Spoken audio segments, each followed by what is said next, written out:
Let us step into one of the most disturbing chapters ever recorded in the history of the Missouri Ozarks. For those of you just joining us, we're genuinely curious about where in the world you might be listening from. Please take a moment to comment with your location and the exact time you're hearing this narration. We find it fascinating to learn which parts of the globe these documented accounts reach, and at what particular hour. In the autumn of 1898, the small settlement of Thornhill, situated on the western edge of the Ozarks, became the focus of what locals would later refer to as the darkness.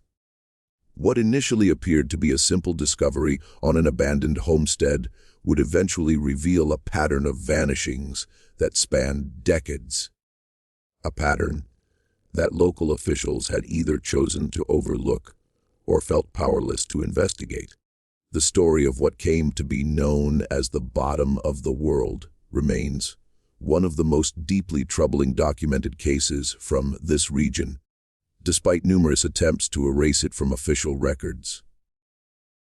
Tucked between dense woodlands and rolling hills, roughly 12 miles south of present-day Springfield, lay the Thornhill settlement. This was a community sustained by timber and small-scale mining, home to fewer than 300 souls spread across a 20-mile radius. Most families lived in considerable isolation, connected by dirt roads that became nearly impassable after heavy rains. News traveled slowly, if at all, with the nearest telegraph office located in Springfield. Established in the 1830s by migrants from Kentucky and Tennessee, drawn by the promise of cheap land and abundant resources, Thornhill had become a tight-knit community by 1898. Most residents could trace their ancestry directly back to the original founders. This insularity fostered a culture of quiet discretion regarding certain local matters, particularly those involving the old properties in the eastern hills. On September 15, 1898, a land surveyor named Thomas Garfield was mapping boundaries for a proposed railway extension when he noticed something peculiar about an old well on the former Ellis property. The Ellis homestead had been deserted for nearly 15 years, following the family's mysterious departure.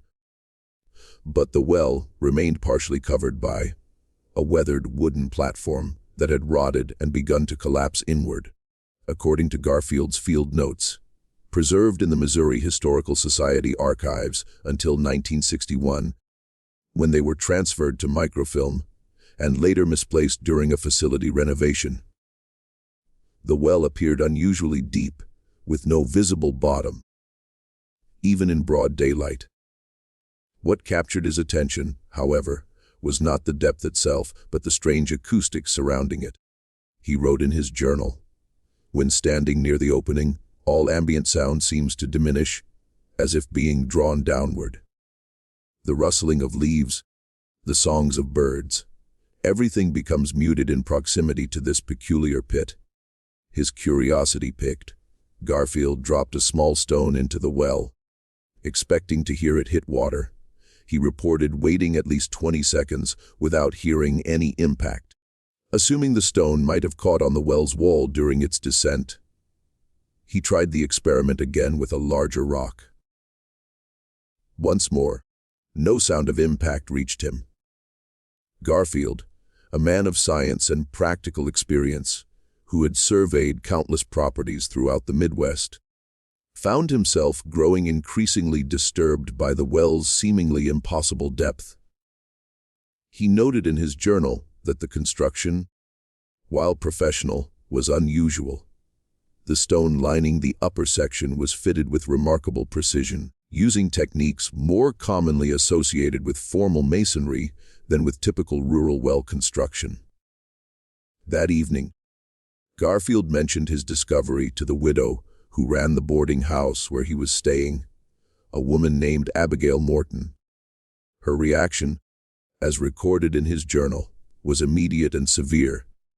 Mrs. Morton's countenance transformed entirely. She insisted I not return to that location, referring to it as the bottom of the world. a term he would later learn was familiar to longtime residents. According to his notes, Mrs. Morton refused to elaborate further that evening, deftly changing the subject whenever he tried to inquire about the well or the Ellis family. He did observe, however, that she placed a small iron token resembling a horseshoe nail bent into a circle outside his bedroom door that night. When he asked about it the next morning, she claimed it was merely an old custom and again declined to discuss the matter. The following day, despite Mrs. Morton's warning, Garfield returned to the Ellis property with rudimentary measuring equipment, a length of rope weighted with a heavy iron tool. His notes indicate he lowered the rope for more than 150 feet before running out of line, the weight never touching bottom or finding water. This struck him as impossible given the region's known geology, where the water table typically sat at depths of 40 to 60 feet. More troubling were Garfield's observations about the surrounding area. In a 20-foot radius around the well, the ground was unusually barren. No weeds grew, no insects moved across the soil, and the very air felt different, heavier, as though reluctant to enter one's lungs. As he described it, the surveyor made a small mark on the well's stone lining at ground level, intending to check if the ground itself was gradually sinking around the opening. This detail would later prove significant. Garfield's professional curiosity soon gave way to an uncharacteristic unease. In his final journal entry regarding the well, dated September 17th, he wrote, "There is something decidedly wrong about this formation. Natural explanations fail to satisfy. The darkness within seems to possess a quality beyond the mere absence of light, something palpable and aware. I find myself reluctant to turn my back to it." The surveyor left the region 3 days later, his assignment unfinished. A decision that would have been entirely out of character for a man described by colleagues as methodical to the point of obsession. His subsequent correspondence with the railway company cited only unsuitable terrain conditions as his reason for abandoning the project. What Garfield did not include in his official report, but confided to a colleague in a personal letter discovered in 1943, was that during his final examination of the well, he had distinctly heard what sounded like distant voices emanating from its depths. The voices, he wrote, seemed to be engaged in conversation, though no words could be discerned. Most disturbing was his certainty that one of the voices had called his name just as he was preparing to leave. "Not in greeting," he wrote, "but in recognition, as though my presence had been noted and recorded." The story might have ended there, an odd geological anomaly encountered by a superstitious surveyor, had it not been for what happened 6 weeks later, when a local farmer named Jeremiah Watts vanished while searching for stray cattle near the abandoned Ellis property. Watts was last seen on the morning of November 2, 1898. His wife reported that he had set out before dawn to locate 3 missing cows that had broken through a fence during the night. When he failed to return by evening, a search party was organized from neighboring farms. They found his rifle leaning against a tree approximately 50 yards from the Ellis well, alongside a small tin of tobacco and a half-eaten biscuit, suggesting he had paused for a brief rest. There was no sign of a struggle, no blood, and no indications of an animal attack or robbery. Jeremiah Watts had simply vanished. The search continued for 2 weeks before being officially abandoned. During this time, several searchers reported strange experiences near the Ellis well. One man, William Carson, claimed that while calling for Watts near the well, he heard what sounded like a distant echo of his own voice returning from the depths. But the words were somehow altered, as though someone below were responding with different phrases entirely. Carson's account was dismissed by most as the product of exhaustion and grief for his missing friend. Yet 3 other men independently described a similar phenomenon, voices that seemed to come from the well, but lingered just beyond the threshold of comprehension. Most disturbing was the testimony of Joseph Harmon, Watts's brother-in-law, who camped near the well for several nights during the search. According to statements made to Sheriff Payton and recorded in his personal journal, though notably absent from official reports, Harmon claimed that on the 3rd night, he heard Watts's voice clearly calling from the well. The voice repeatedly asked for help, saying he was lost in the dark. Harmon described lowering a lantern on a rope, only to have it extinguished at a depth of approximately 30 feet. When he pulled the lantern back up, it was intact, but filled with a fine black powder resembling coal dust, though it left no stain when touched. Harmon's account was corroborated by 2 other searchers who had joined him that night. All 3 men refused to return to the site afterward, with one reportedly suffering from tremors and insomnia for months following the incident. The county sheriff, Elias Payton, visited the site on November 18th. His official report, filed in Springfield and later referenced in a 1937 compilation of regional historical records, contains a curiously detached description. The well on the former Ellis property appears to be an ordinary structure, though deeper than is common. No evidence connects this location to the disappearance of J. Watts. Local tales regarding unusual properties of said well are attributed to folk sued further. What Sheriff Payton's report failed to mention, but was later during his estate settlement in 1918, was that he had explicitly forbidden his deputies from investigating the well further or even mentioning it in connection with Watts' disappearance.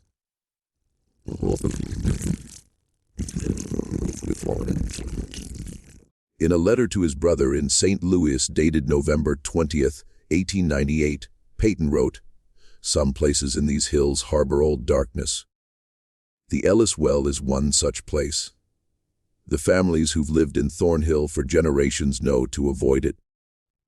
Those who don't heed such wisdom often aren't given a second chance to learn."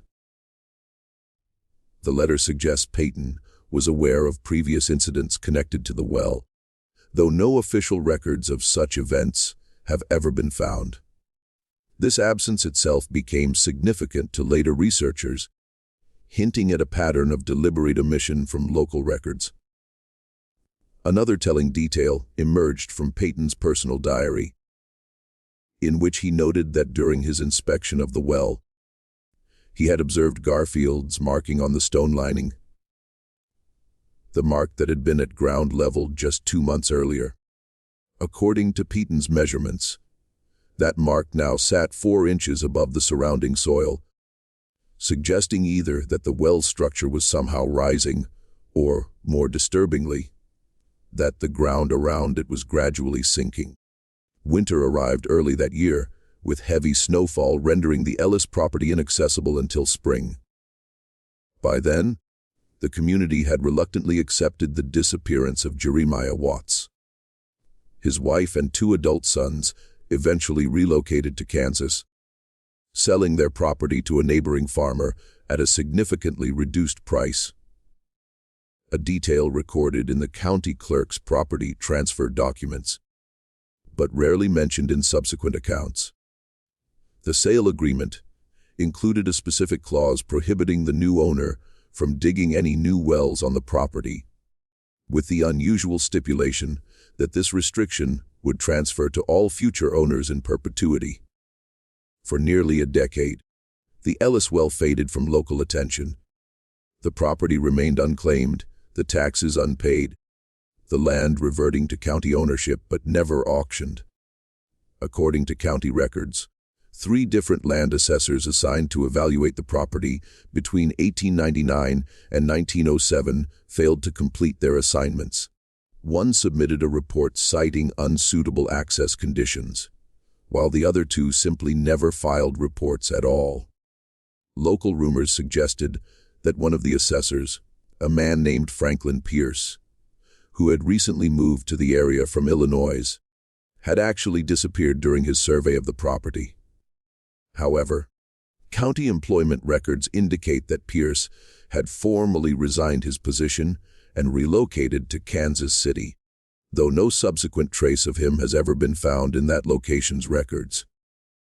In the spring of 1908, the well regained prominence in local discourse following an unusual meteorological event. On April 3rd, witnesses throughout the region reported a peculiar fog that seemed to originate from the direction of the Ellis property.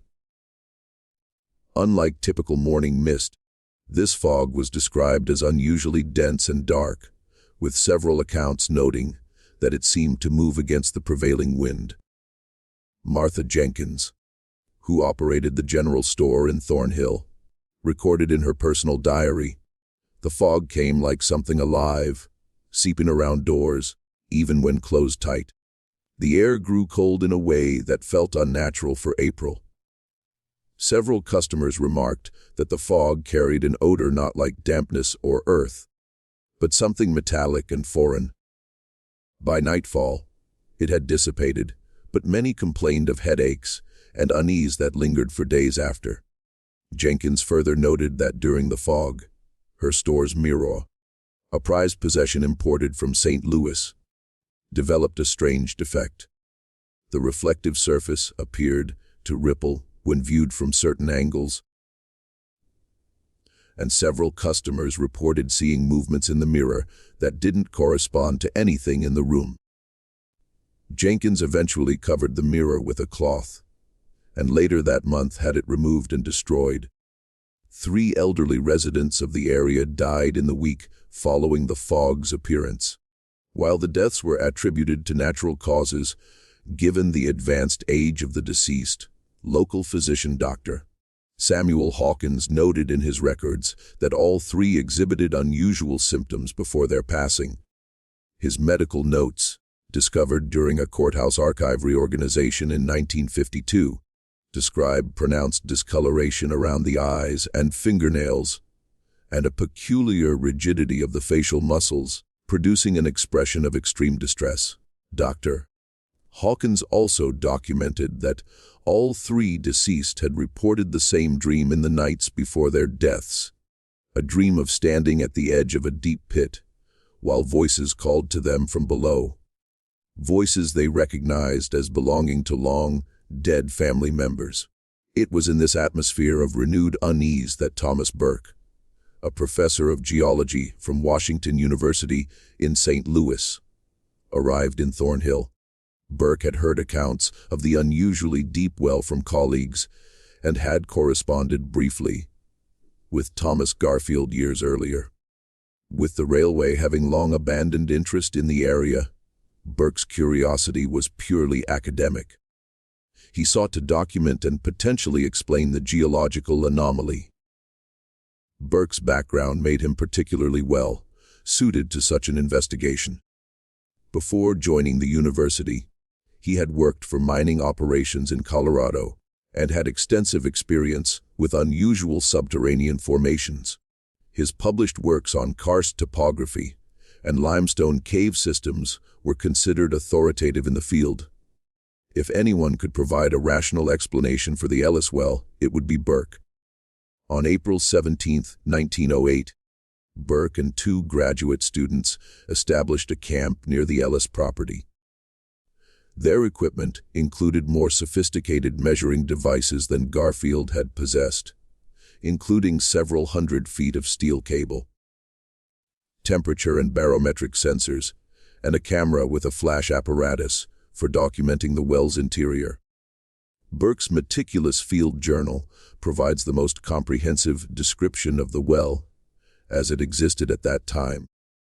The opening measures approximately 3 feet in diameter, lined with fitted stone to a depth of about 12 feet, after which it appears to have been bored through solid limestone. The stonework is exceptionally well crafted, suggesting considerable investment beyond what would be typical for a rural water source. Most peculiar is the absence of moisture or moss on the interior walls, which should be present in any well of significant age in this climate. The journal includes detailed sketches of the well's construction, noting that the stone lining contained no mortar between the blocks. They were fitted together with such precision that no binding material had been necessary. Burke observed that this technique had more in common with certain pre-Columbian construction methods than with European, derived American masonry of the 19th century. The team's first measurement attempt confirmed Garfield's experience. Their weighted cable descended to its full length of 300 feet without striking bottom. Burke noted that this depth would place the bottom of the well, if it existed at that length, well below the water table for the region. Yet no water was present.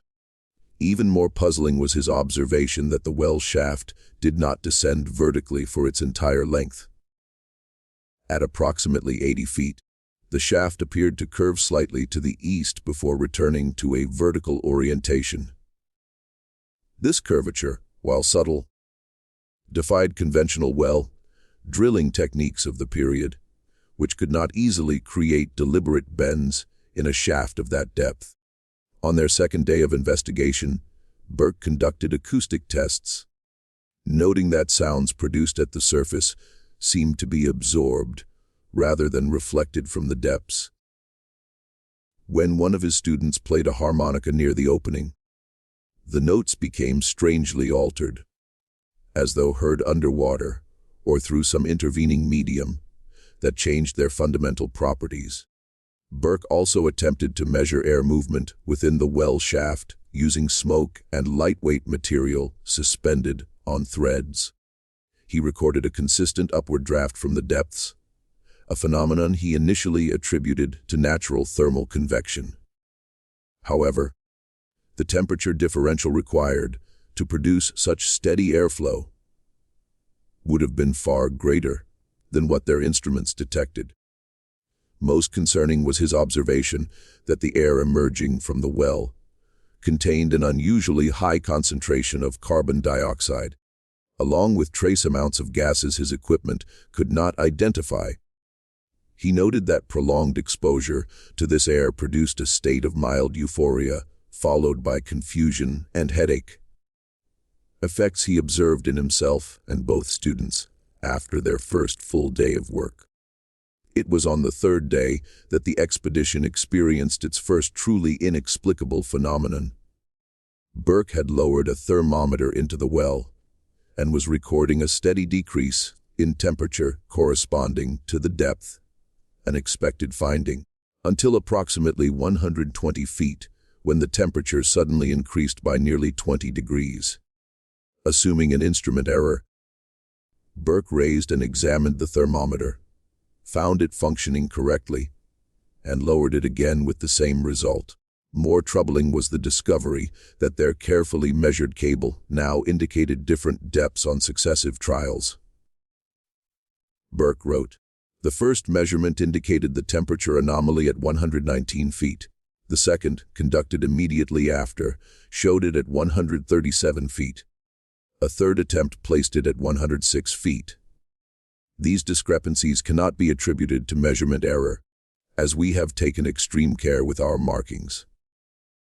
He theorized that the well shaft might somehow be in motion, expanding and contracting in a manner inconsistent with known geological processes.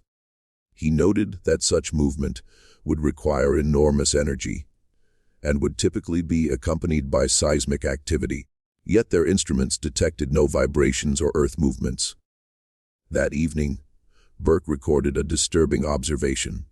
Edwards, one of the graduate students, has been standing at the well's edge for nearly an hour, unresponsive to conversation. When finally persuaded to return to camp, he claimed to have heard voices calling his name from below. He appears rational otherwise, but insists on the reality of his experience. Preston, the second student, reports hearing nothing of the sort. Burke's journal entry continues with a clinical description of Edwards's condition. His pupils are dilated, pulse elevated. He exhibits an unusual fixation on the well, repeatedly expressing a desire to construct some means of descending into it. I have secured our climbing equipment as a precaution and have insisted he remain in the tent. Preston will take the first watch while I document these events. Later that night, Burke added, Edwards has fallen into a fitful sleep, but speaks occasionally in what sounds like Latin mixed with some other language I cannot identify. Preston suggests it may be Greek, though neither of us is sufficiently versed in classical languages to be certain. The phrases seem to follow rhythmic patterns, suggestive of ritual recitation rather than normal speech. The following morning, Edwards was gone. His bedroll had been slept in, but his boots and jacket were missing. A search of the immediate area revealed footprints leading directly to the well, then stopping. Burke and Preston spent the day searching and calling for their colleague, eventually alerting the residents of Thornhill, who assembled another search party. No trace of Edwards was ever found. Burke's journal entries become increasingly agitated following the disappearance. Preston insists we abandon the site immediately. Local residents refuse to approach the well, even to assist in the search. Sheriff Adams suggests Edwards likely deserted our expedition and left the area of his own accord. An absurd proposition, given that his personal belongings and wallet remained in our camp. Preston's condition also began to deteriorate. According to Burke's observations, he complains of dreams in which he finds himself descending an endless spiral staircase. In these dreams, he reports hearing Edwards calling from somewhere far below, along with many other voices speaking in unison. He has developed a nervous habit of drawing spiral patterns in his notebook, concentric circles that gradually close in on themselves. When I pointed this out, he seemed unaware he had been doing it. Burke himself reported increasing difficulty maintaining scientific objectivity. His handwriting, steady and precise in earlier entries, became increasingly erratic. He noted experiencing brief moments of missing time, during which he would find himself standing at the well's edge with no memory of having approached it. Most disturbing was his report of visual phenomena within the well shaft. When examining the opening with our electric lamp, I observed what appeared to be faint bluish lights at extreme depth, pinpoints that seemed to move in coordinated patterns. Preston could not see them. When I attempted to photograph the phenomenon, the camera's flash mechanism failed despite having functioned perfectly during testing.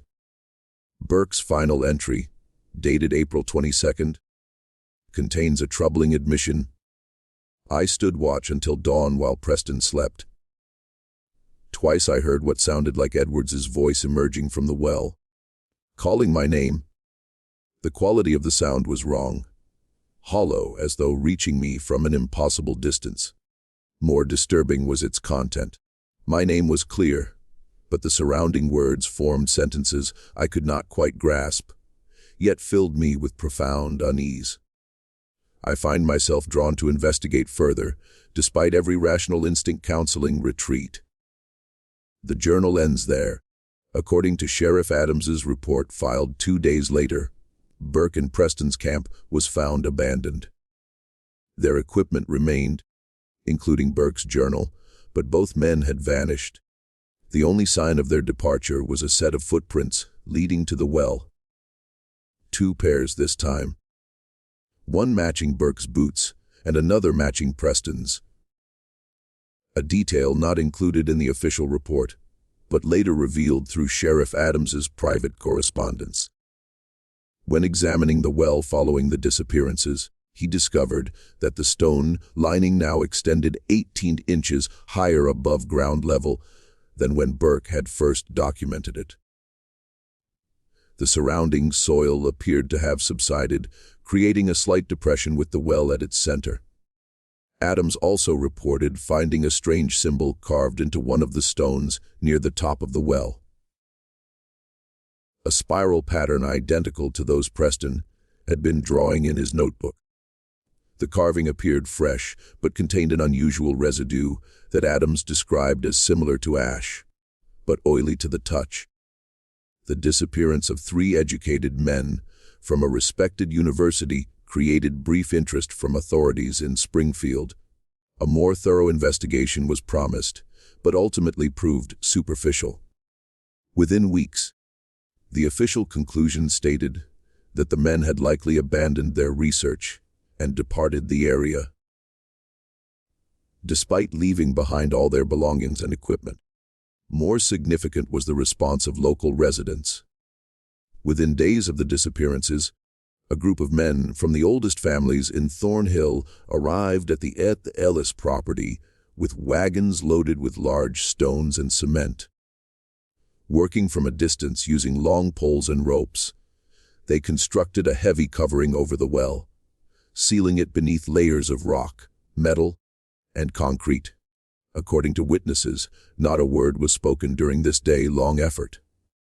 One participant in this sealing operation, Jacob Thornton, left a brief account in a letter to his son, who had moved to Oklahoma Territory. The letter, discovered during a family archive donation to the State Historical Society in 1947, stated, "We should have sealed it when my grandfather first discovered what lay beneath. He warned us, but we didn't listen. Now it's grown too strong. The covering we've built won't hold forever, but perhaps long enough for people to forget where it is." Never return to Thornhill, James. Promise me that. When questioned about this action, the participants would say only that it should have been done generations ago. County officials, seemingly relieved to have the site secured, raised no objections to this unauthorized construction on county-owned land. A curious footnote to these events appears in the meteorological records for the region.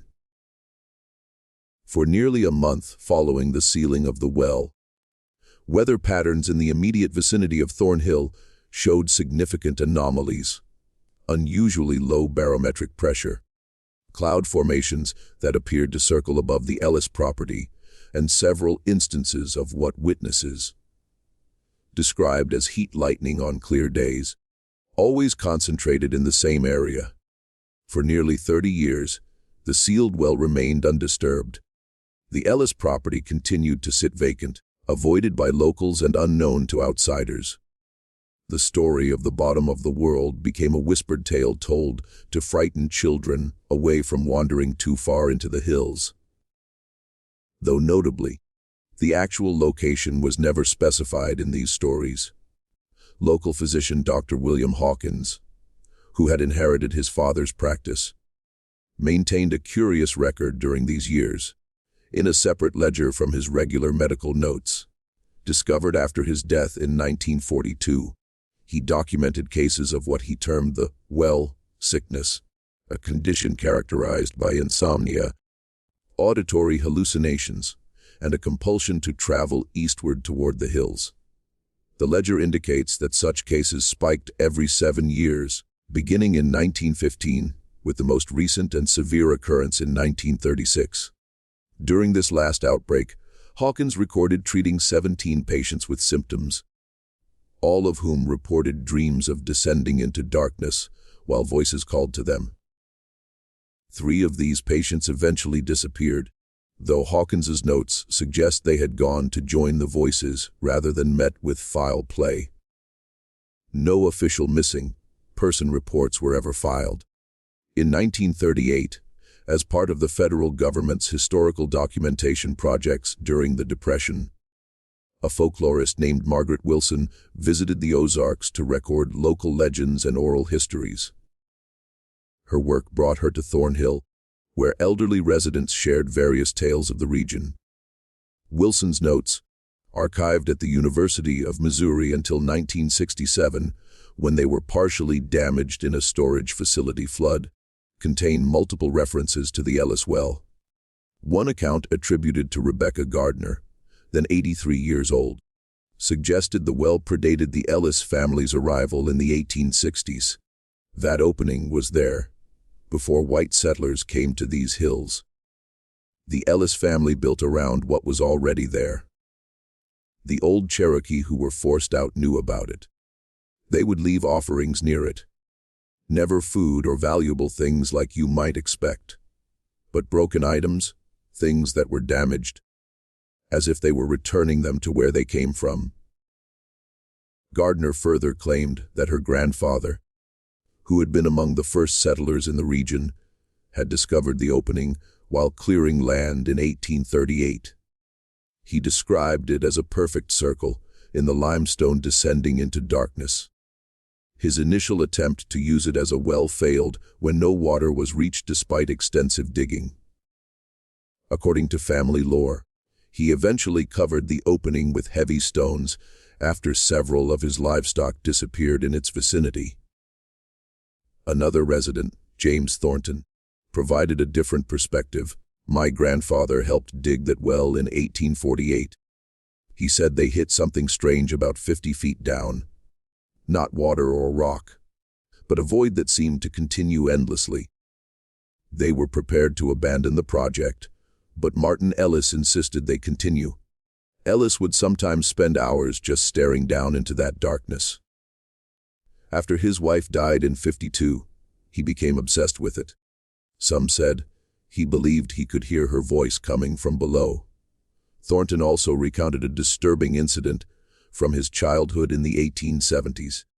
I was about 10 years old when Pa took me to the Ellis place on some business. While the men talked, I wandered toward that well. There was a wooden platform over it then, but with cracks between the boards.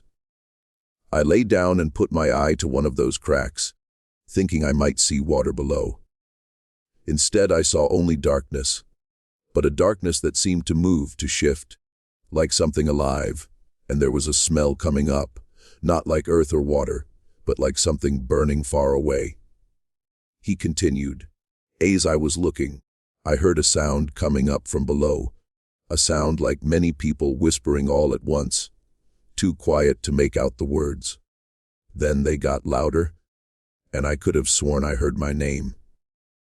That's when Mr. Ellis came running over, yanking me away from that opening, like I'd been about to fall in. The look on his face, I'll never forget it. Not angry, but terrified. He told my father to take me home immediately and never bring me back. One might typically attribute the inconsistencies in these oral accounts to the natural erosion of memory over time. However, Wilson documented a peculiar consistency that ran through all the tales. Every storyteller refused to speak of the well after sunset, and each made the same distinctive gesture, a circular motion concluded by a downward sweep of the hand. Whenever it was mentioned, Wilson's interest in the well grew, especially after she found no official documentation explaining the Ellis family's sudden departure from the region in the 1880s. County records indicated that property tax payments had stopped abruptly in 1883. Yet there was no deed of sale or transfer of ownership ever filed.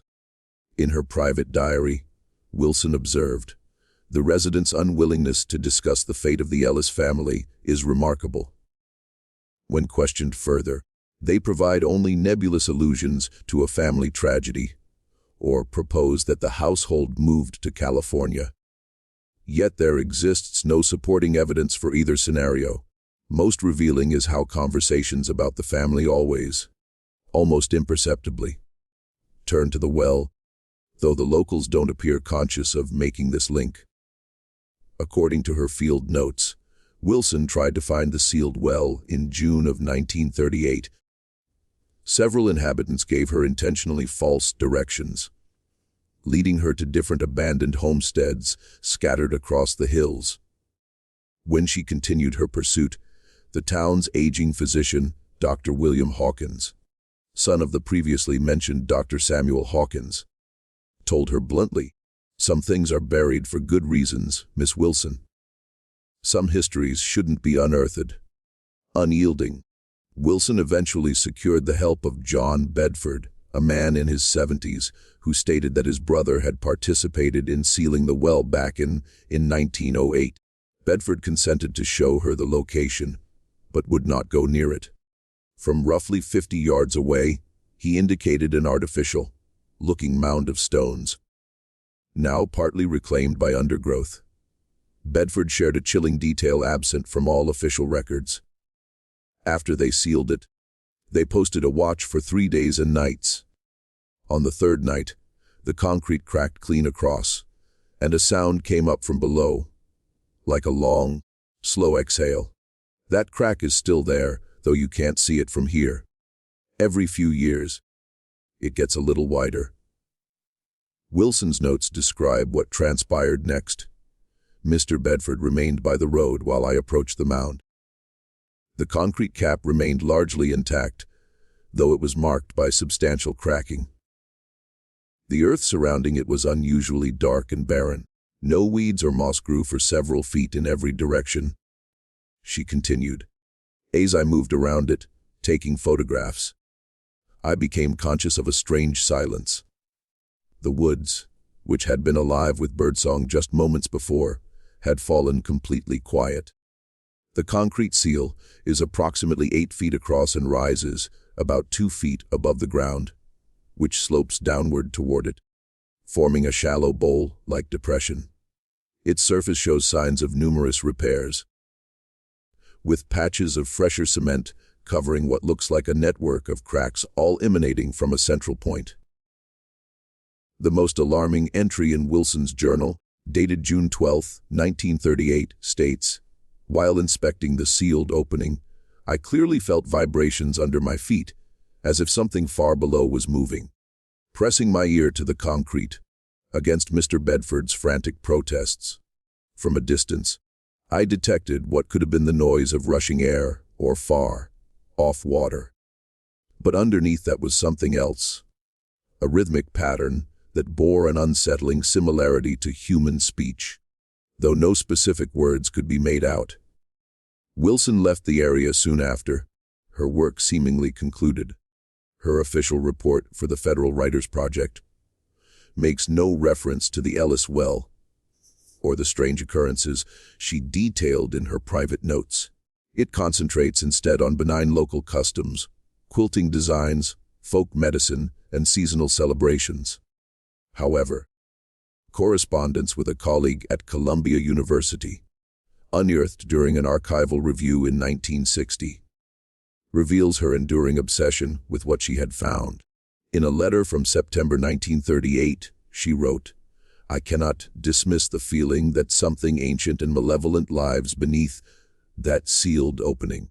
The persistent avoidance behavior displayed by generations of locals from different cultural lineages points to an acknowledged peril that goes beyond simple superstition.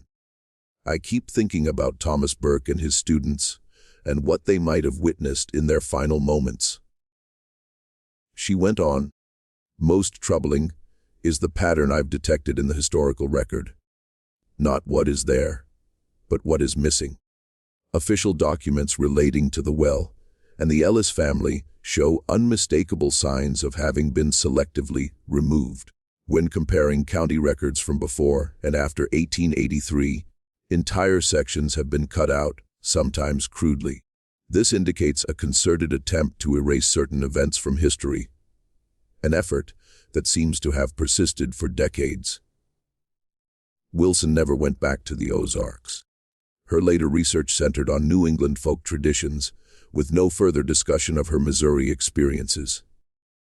Upon her death in 1954, her personal documents were given to a university archive, where they stayed mostly unnoticed until the historian Robert Chambers found them while researching a book on depression. Era folklore studies, a strange addendum to Wilson's work, emerged in 1957. When a Springfield newspaper printed a short piece about an elderly woman discovered wandering in the woods near the old Thornhill settlement. The woman, who called herself Margaret Wilson, though no relation to the folklorist was ever confirmed, said she had been lost in the dark for a very long time. She could not explain where she had been or what she had been doing, and showed signs of exposure and malnutrition despite being found in warm conditions. The article noted she was transferred to a state facility for assessment, with no follow-up stories ever published. Chambers grew deeply interested in the Ellis well after discovering Wilson's photographs of the sealed cap.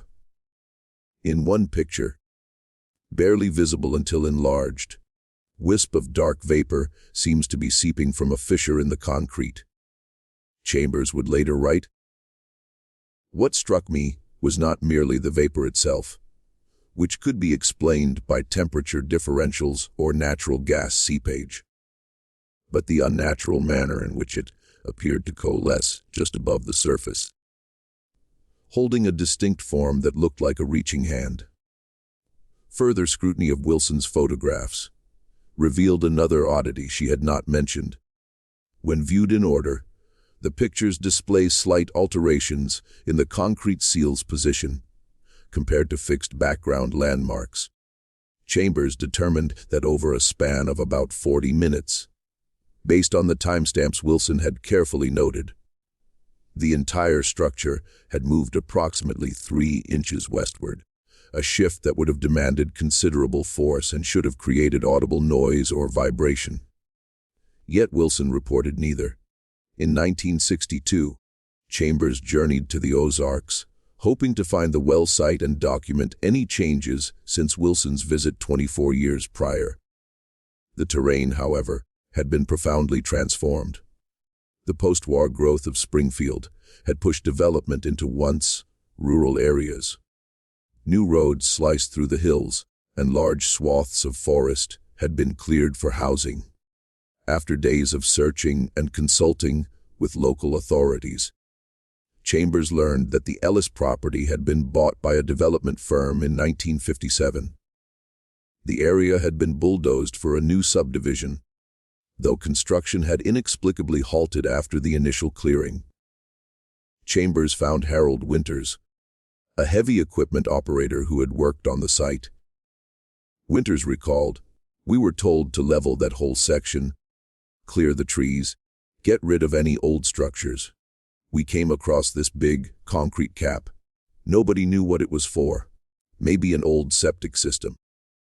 The foreman told us to break it up and fill in whatever was underneath." According to Winters, demolishing the concrete revealed an opening that seemed to descend indefinitely. Workers lowered a lantern on a rope, but couldn't see a bottom. More worrying was the impact the open well had on the crew.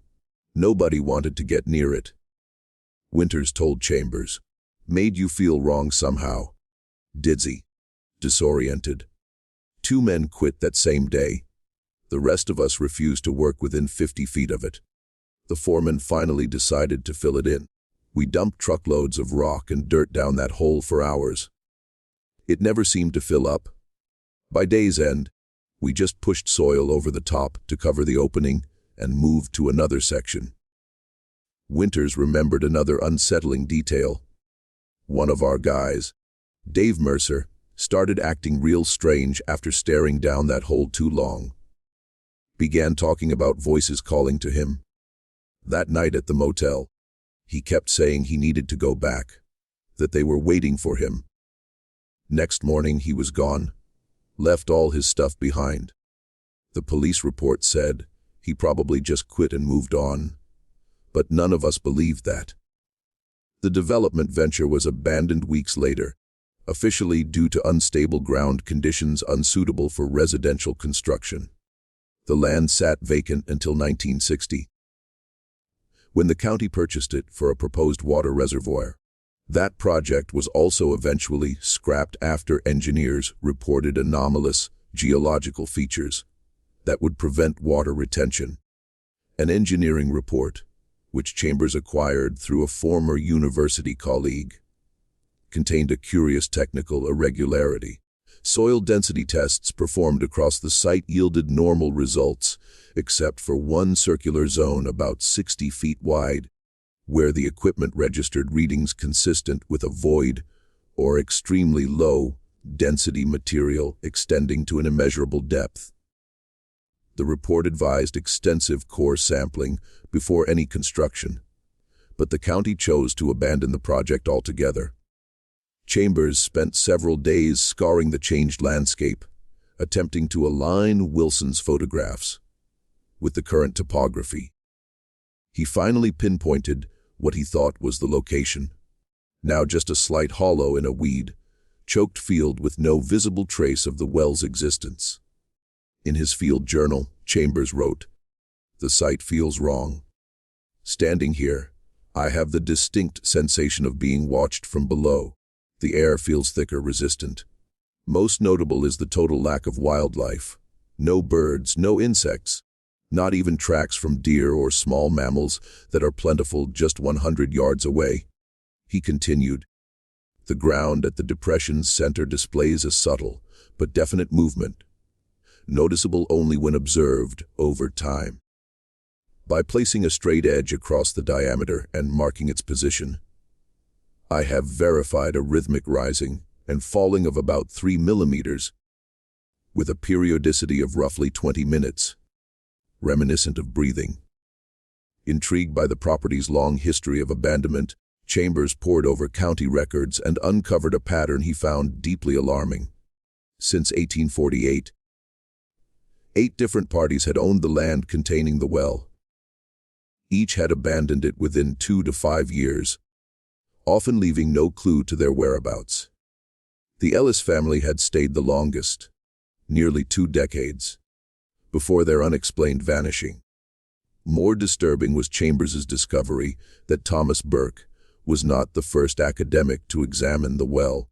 In a dusty file at the County Historical Society, he found a reference to an 1876 visit by a St. Louis geologist named Harrison Miller.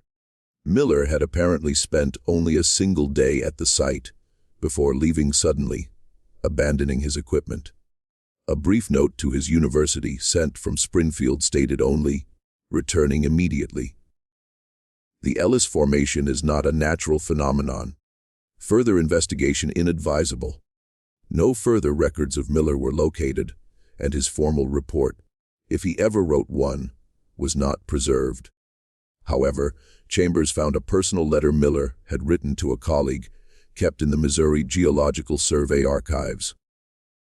In it, Miller described lowering a specialized thermometer into the well and obtaining readings that defy all known principles of geothermal gradient. More concerning was his account of what happened when he tried to collect an air sample from deep within the shaft. The collection vessel, upon retrieval, contained not air, but a black particulate that moved independently within the glass container. "I have sealed this specimen and will bring it directly to your laboratory. No record of this specimen or its analysis exists in the university archives." Miller himself appears to have vanished from academic life soon after his return from the Ozarks. A short obituary in a St. Louis newspaper from 1877 mentions only that he died after a brief illness, with no specifics given. On his final day in the region, Chambers interviewed Eleanor Simmons, the granddaughter of Abigail Morton, then in her 80s. She remembered stories her grandmother had told about the Ellis family. Grandmother said Martha Ellis was never the same after her baby died in 1880. She would sit by that well for hours, insisting she could hear her infant crying from below. Eventually, she refused to leave the well at all. They brought food to her there, where she sat in a chair right at the edge, leaning forward to listen. According to Simmons, Martha Ellis began speaking of the people below who were tending to her child. She claimed they had promised to give the baby back to her if she would open the way completely. Thomas Ellis reportedly grew increasingly worried about his wife's sanity and tried to seal the well temporarily with heavy timbers. The next morning, the timbers had been removed and stacked neatly nearby, despite their significant weight. Simmons continued, "Grandmother said, Thomas Ellis consulted with the local minister and several elders from the founding families. They performed some kind of ritual at the site, not Christian prayers, but something older that had been handed down. For a time, Martha seemed to get better. She stopped visiting the well and returned to her chores. But then Thomas began to change. He was seen walking toward the well late at night. Some mornings his boots would be covered with a strange black mud unlike any soil found here. According to Simmons, the entire Ellis family, Thomas, Martha, and their 4 other children, disappeared in a single night in November 1883. Neighbors discovered the house empty, with half-eaten meals on the table and lamps still lit. The only sign of trouble was the back door, which had been broken open from the inside. The bolt and part of the frame were shattered outward, as if someone had needed to get out in desperate haste. What Simmons shared next particularly unsettled Chambers. Grandmother said that for weeks after the family vanished, people reported hearing their voices from the well. Not just Martha's, but all of them, sometimes speaking together in a way that made no sense. The voices slowly faded, but never completely went away. Decades later, people would still sometimes hear something from that darkness that sounded almost, but not quite, human. Simmons also revealed a detail missing from all official records. After the family's disappearance, several men from the community entered the home to secure it. In the master bedroom, they found a journal kept by Thomas Ellis. The final entry, dated the night they vanished, contained only a crude drawing of concentric circles around a central void, with a single line of text: "They are coming up."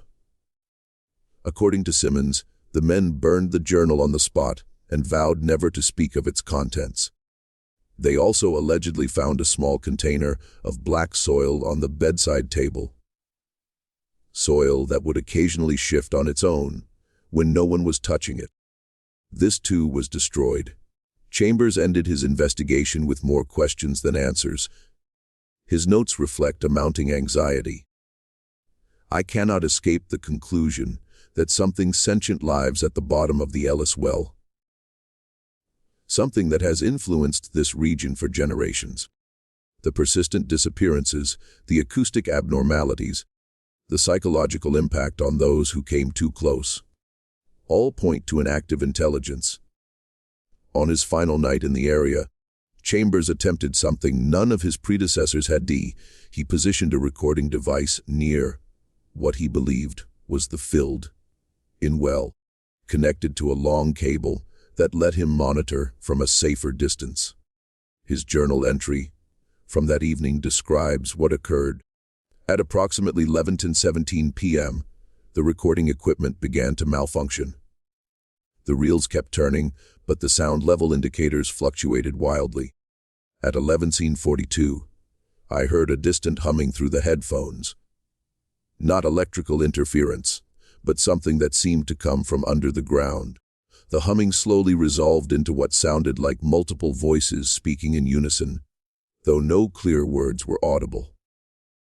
At midnight, precisely, the voices stopped, replaced by a rhythmic sound resembling breathing. This continued for about 17 minutes before giving way to a single voice that spoke with disturbing clarity. The words were in English, but arranged in a syntax I found confusing. References to the descent that rises, and the breathing dark. Most disturbing was its direct address: "Chambers, we see your light among the others." At this point I terminated the recording and returned to my motel. Chambers never published his findings. According to colleagues, he had assembled extensive research for a book, but abandoned the project in 1963. He resigned from his university post the following year and reportedly moved to New Mexico, where he lived in relative seclusion until his death in 1968. Dr. Alan Foster, a former student of Chambers who helped manage his estate, later reported discovering hundreds of pages of notes on the Ellis well, along with a partially completed manuscript titled The Breathing Dark. According to Foster, the manuscript started as an academic study of folklore and geology, but increasingly incorporated Chambers's personal experiences and theories, many of which stretched scientific plausibility. Most concerning to Foster was a collection of small soil samples Chambers had kept in sealed glass vials, each labeled with dates and precise coordinates from the well site. Foster reported that under a microscope, the soil contained unidentifiable organic structures that appeared to be in constant slow motion, despite their isolation and the lack of any conventional energy source. Following university protocol for unknown biological materials, the samples were incinerated. The land where the Ellis Well once stood was eventually absorbed into the Mark Twain National Forest in 1965. Current forestry maps designate the area as an unremarkable section of woodland, with no special markings or limitations. If any remnant of the well persists, it has been reclaimed by nature and forgotten by nearly everyone. In 1968, just months before his death, Robert Chambers sent a sealed package to the Missouri Historical Society with instructions that it remain unopened for 50 years. When it was finally examined in 2018, it contained his complete research on the Ellis Well, including Wilson's photographs, transcribed interviews, and his own meticulous notes. Among the materials was a hand-drawn map indicating the well site's exact location relative to permanent geographical features, specific rock formations, bends in a creek, and distinctive trees. A note attached to the map reads simply, "For those who need to know where not to look." The package also held a journal of observations Chambers made during his final weeks in Missouri. The entries describe his growing conviction that something was following him. Not a person, but a presence he felt most strongly after dark. He noted instances of finding black soil in his shoes each morning, despite having cleaned them thoroughly the night before. Most alarming were his accounts of dreams, in which he found himself descending an endless spiral staircase, while voices called up to him from below. Dreams identical to those Preston had described in Burke's journal 54 years earlier. Most unsettling of all was a small audio reel included with the materials. An accompanying note explained that Chambers had placed a recording device near the filled in well site for 24 hours in 1962. For the majority of the recording, only natural forest sounds are audible. But approximately 4 hours in, during what would have been the deepest part of the night, a sequence of sounds emerges that defies easy explanation. The recording captures what seems to be multiple voices speaking at once. Some distant, others frighteningly close to the microphone. The words are unclear, but convey a sense of conversation or recitation. Most disturbing is the very quality of the voices themselves, described by audio experts who analyzed the tape as fundamentally wrong. Their cadence, pitch, and resonance falling outside normal human parameters. Between these vocalizations are long stretches of what Chambers called the breathing of the well, a rhythmic inhalation and exhalation that slowly grows in intensity throughout the recording. The tape's final minutes contain only silence, broken by a single clearly spoken phrase uttered very close to the microphone. The voice does not resemble Chambers's, and speaks words that remain the most chilling aspect of the entire Ellis Well mystery. We are still descending.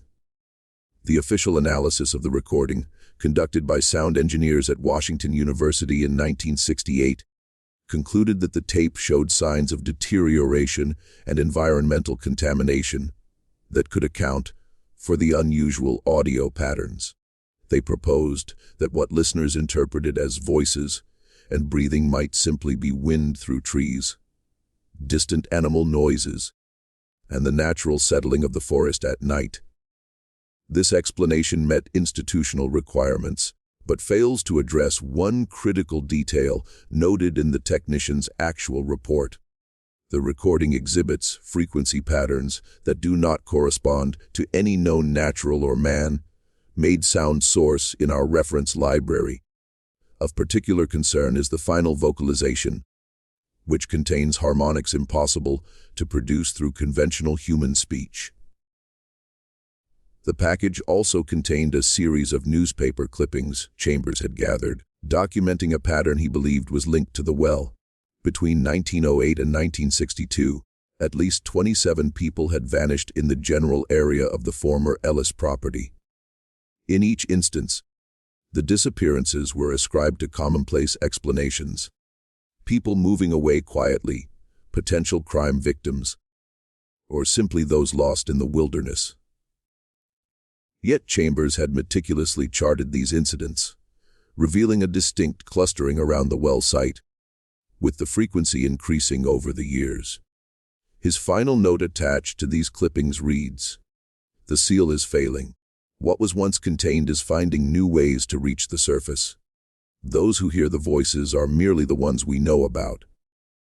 In 2019, a small team of environmental researchers performing a soil survey in the Mark Twain National Forest reported unusual findings in a remote section, matching Chambers' map coordinates for the well site.